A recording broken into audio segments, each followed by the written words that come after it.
New year వస్తుంది కదా! మా జున్నుగాడికి ఫస్ట్ హెయిర్ కటింగ్ చేపించుకుందాం అనేసి సెలూన్‌కి తీసుకెళ్ళాం. వాడు అది ట్రిమ్మర్ చూడగానే మస్తు భయపడుతుండు.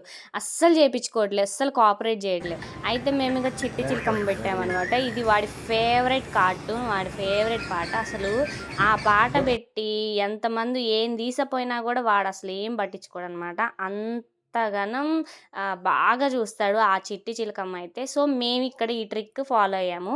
వాడి పుట్టి వెంట్రుకలు తీసేటప్పుడు కూడా ఇదే ఫాలో అయ్యాము. మళ్ళీ సేమ్ ఇలాగే అయితుంది. ఏం పిల్లలో ఏందిరా బాబు! మేము ఇంతకన్నా అసలు చికాకు చేశామా లేదా అనిపిస్తది. కానీ మనం అలవాటు చేయకూడదు అనుకుంటాం కదా! తప్పదు అది ఖచ్చితంగా అలవాటు అయితది పిల్లలకి. ఇలా మా జున్నుగాడికైతే న్యూ హెయిర్ స్టైల్ అయితే రెడీ అయిందనమాట. వాడైతే ఏందిది నేనేనా అనుకుంటూ మస్తు అమేజింగ్ ఫీల్ అయ్యాడనమాట. వాడిని చూసాక మాకైతే మస్తు ముచ్చటేసింది. చాలా బాగున్నాడు. మీకెలా అనిపించింది? మా జున్నుగాడికి న్యూ హెయిర్ స్టైల్ నచ్చిందా మీకు?